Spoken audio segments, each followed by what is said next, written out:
On l'appelle le MNR 976. Cette scène galante d'Hippolyte Bélanger est déposée dans les réserves du musée du Louvre. On ne peut pas le voir en vrai. Cela fait 3 ans que l'historienne du CNRS, Denise Verneret, recherche le propriétaire légitime de ce tableau. Son enquête l'a conduite à Besançon, plus exactement à l'hôtel de Cléven, la résidence des généraux. En 1940, un soldat allemand vole le tableau dans la maison d'un général français à Besançon.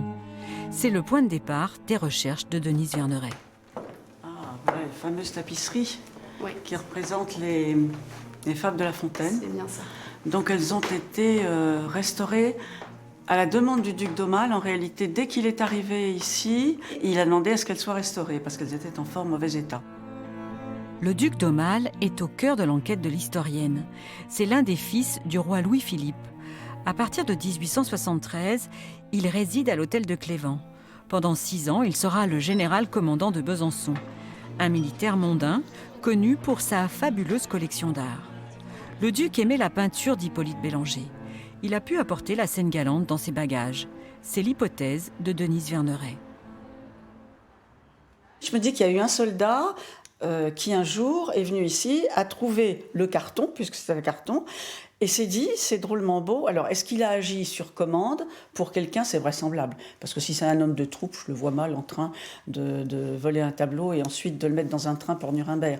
Mais il y a toute une séquence de vie, si vous voulez, qui s'impose dans le vécu du tableau lui-même. Au château de Chantilly, Denise Verneret va découvrir dans les archives du musée une pièce importante du puzzle. Le duc d'Aumale, qui s'appelle Henri d'Orléans, a légué son château et toute sa collection à l'Institut de France. C'est ici que le musée conserve la liste de tout ce que le duc avait emporté à Besançon. Pas de traces de la scène galante, mais il y a d'autres indices. Il est certain que le duc d'Aumale, si vous voulez, a du mal à se séparer d'Hippolyte Bélanger. Alors, je ne vois pas comment, j'ai beau chercher parmi les autres généraux qui ont vécu à Besançon, qui ont possiblement été sur la place forte à la même époque, je cherchais encore hier dans les archives, je n'en vois aucun autre qui soit collectionneur, alors que le duc d'Aumale est collectionneur des tableaux de Bélanger. On le voit dans toute la correspondance. Il a des gens qui lui signalent les tableaux d'Hippolyte Bélanger qui passent en vente. Il faudra un faisceau d'indices concordants pour déterminer le légitime propriétaire de ce tableau récupéré en Allemagne. C'est ensuite aux juristes de prendre le relais. Il faudrait rentrer en contact soit avec les ayants droit de la famille d'Orléans, soit avec les ayants droit de l'armée, pour savoir s'ils souhaitent que l'œuvre leur soit restituée. Parce qu'il va y avoir un équilibre entre l'intérêt public de savoir si cette œuvre doit rester dans les réserves des musées nationaux, ou si il est plus légitime de les restituer à qui de droit. L'avocate Corinne Hershkovitch et Denise Verneret travaillent ensemble pour l'association Astre qui soutient la recherche de provenance. C'est en train de devenir une discipline à part entière. Un diplôme vient tout juste d'être créé à l'université de Nanterre. L'historienne et l'avocate en sont les chevilles ouvrières. Ça a ouvert la voie aussi sur les collectes coloniales, sur les fouilles illicites dans des domaines, dans des zones de combat, des zones de conflit. Donc je trouve que c'est très riche comme réflexion.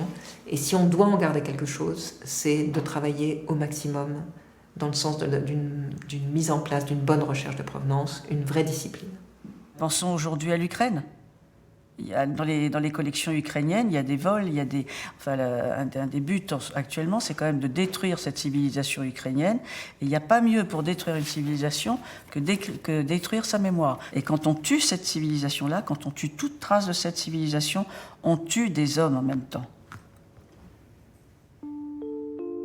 Qui se souviendra encore de cet enfant à la robe rouge, de ce tableau accroché dans le salon des grands-parents?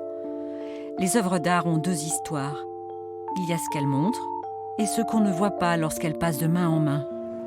Le lien mémoriel s'effiloche, mais il devient un fil d'Ariane à remonter sans cesse. Il nous ouvre les yeux.